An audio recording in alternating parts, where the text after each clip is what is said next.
Indian e-commerce startups in the last decade have received billions of dollars in venture capital from almost every top investment firms globally. Be it horizontally integrated platforms like Flipkart, Meesho, Blinkit, JioMart, Snapdeal, or vertically integrated ones like Licious, Nykaa, Rebel Food, WeGrow. Almost all aspects of consumption are being disrupted at an astonishing pace. But one thing which is common across these companies, among other things, is that all these companies have disrupted the way goods are being shipped from the manufacturer to the consumer.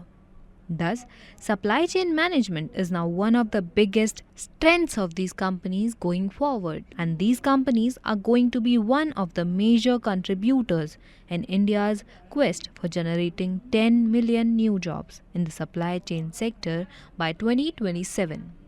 In this video, we are going to explain you the details around what are the various job roles available in these new age e-commerce companies and what kind of skills you need to have in order to excel in these job roles. So let's begin.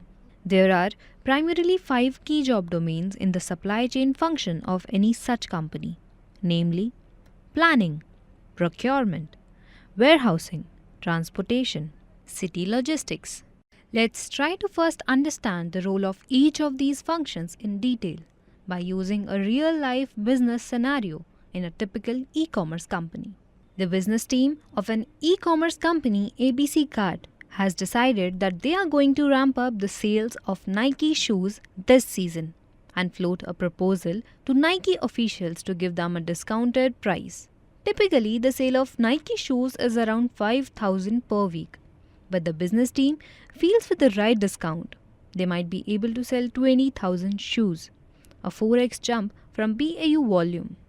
Nike instantly agrees and asks ABC to let them know where they need to send this additional inventory. Excited, the business team immediately send this information across the supply chain team head Mike and ask him to ensure that the supply chain team is fully ready to handle this increased load.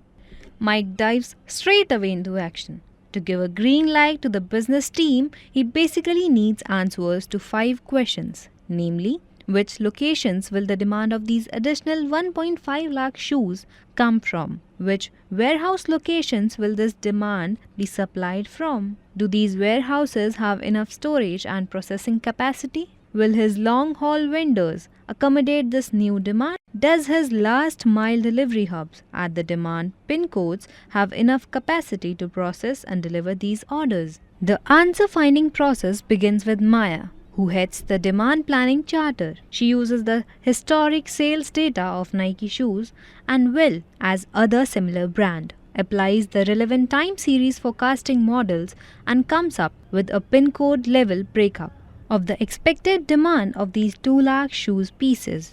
She sends this data to Alex, who leads the supply planning charter. Alex has information around how much Nike inventory is currently placed at which all warehouses, and what is the landed cost of Nike shipments in each of these warehouses. He quickly plugs the demand data and supply information into his supply allocation model and comes up with a warehouse level plan to cater to this additional load. He then sends this data to Rick, who is the national operations head of all warehouses. Rick quickly calls for a meeting with all his regional operations managers and asks them if they have enough manpower and space to handle this additional load. Out of the 4 managers, 3 agrees but 1 disagrees, citing problem of a local festival around the sale time, during which he historically has had tremendous manpower shortage. Rick goes back to Alex and asks him to redesign the supply plan to incorporate this change.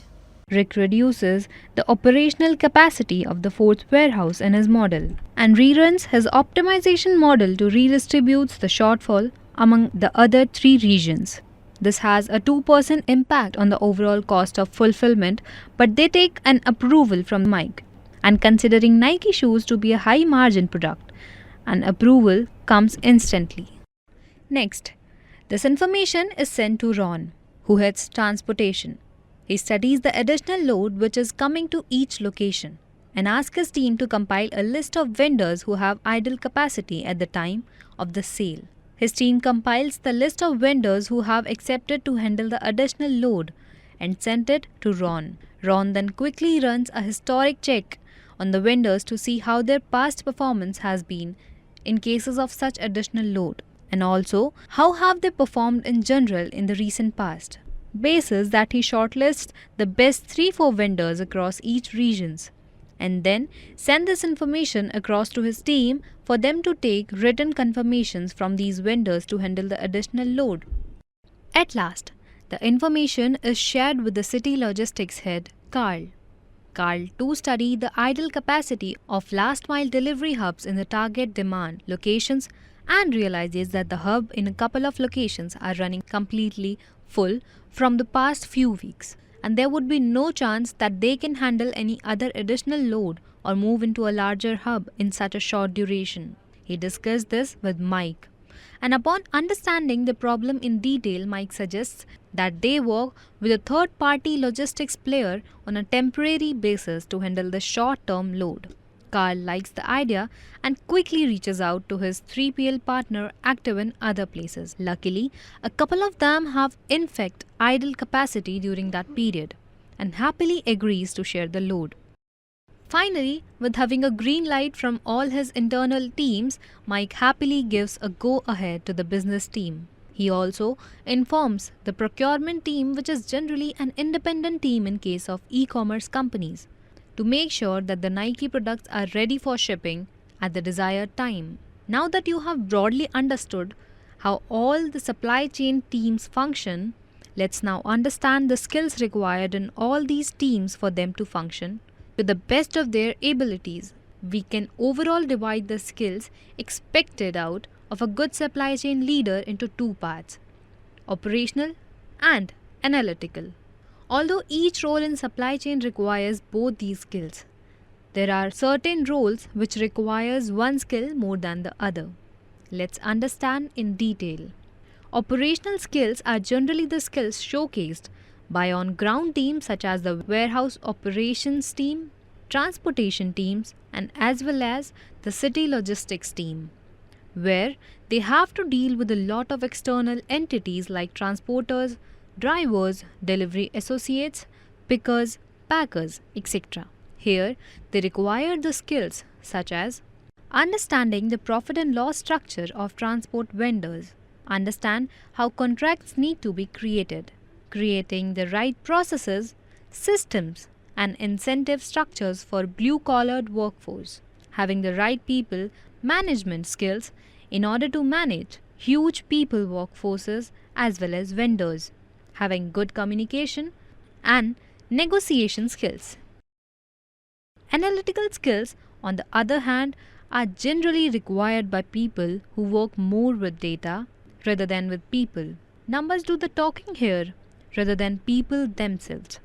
A few of the skills required here are hardcore supply chain analytical skills like network design, demand forecasting, and last mile vehicle routing, rough cut capacity planning to calculate throughputs of warehouses and delivery hubs, design and automation in warehouses.